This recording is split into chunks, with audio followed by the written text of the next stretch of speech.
I've been thinking about death a lot lately. I know that it's a taboo subject in ways, and I know a lot of people make jokes on the internet about death and yearning for death and lusting for death and romanticizing death.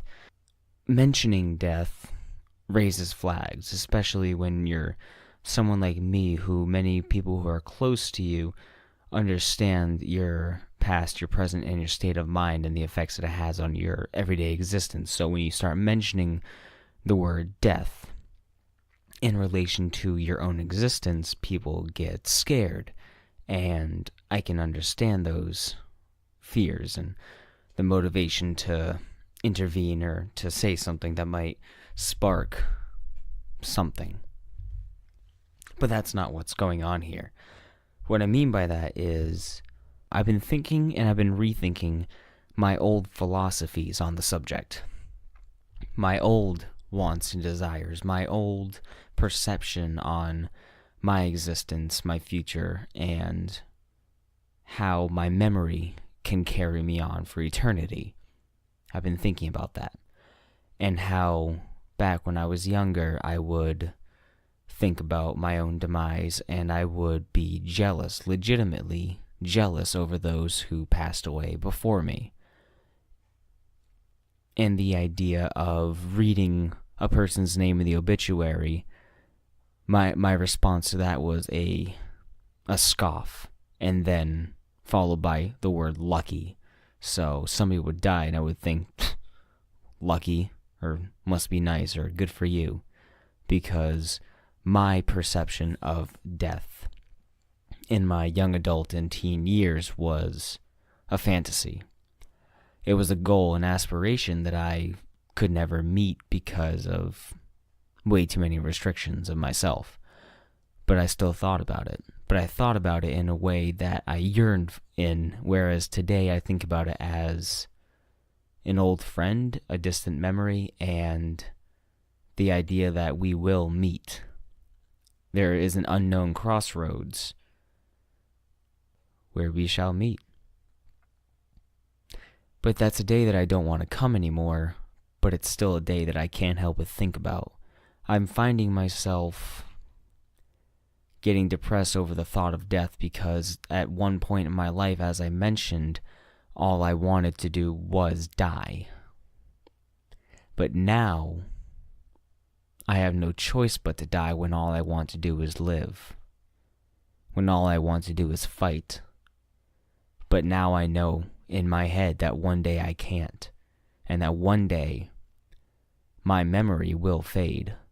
Every person who remembers me will eventually die, or eventually forget. And I will no longer exist in one form or another.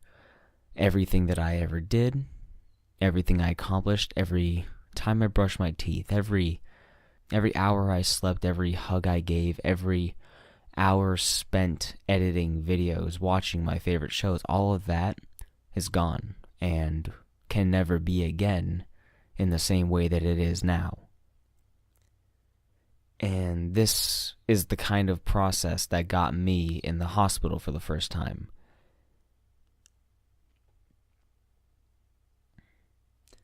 And it's interesting now because now when I think about my own death, I think of how if I'm going to die, I want to die before Sam does. Because now I have something that I'm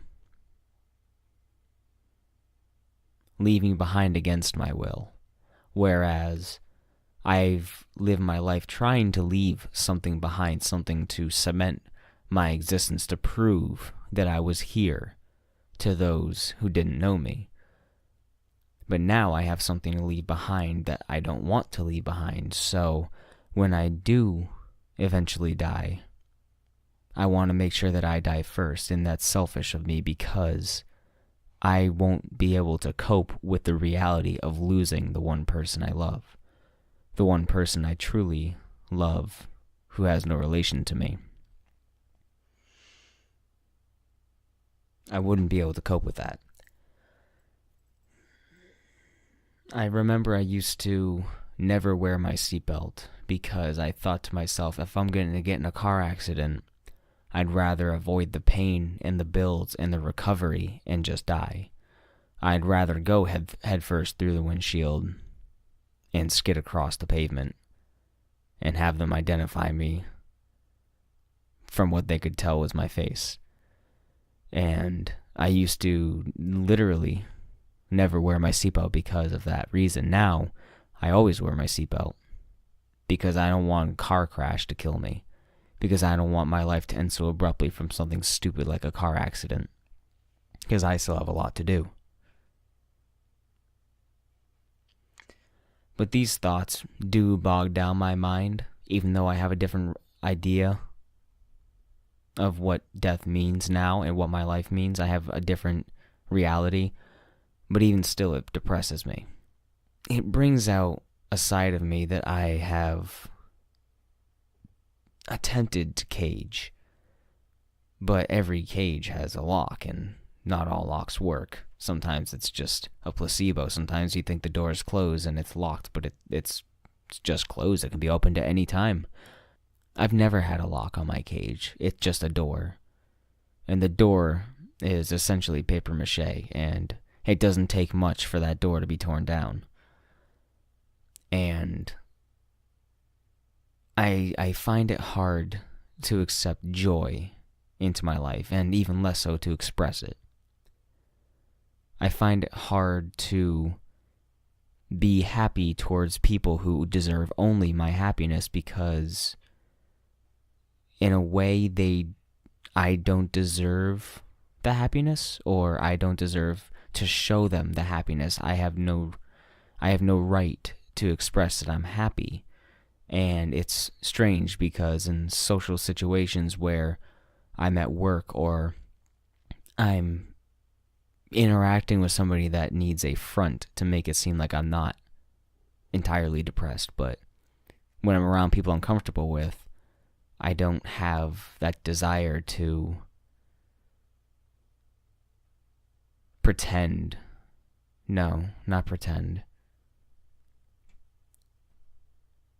To feel. Like when I'm around certain people, I just refuse to feel. Because then I don't know why. I don't deserve to be happy, even though they are the ones that make me happy. And it's complicated, and I can't entirely explain it, but I hope someone out there knows kind of what I'm saying. So I've been thinking about death. And I don't want to die.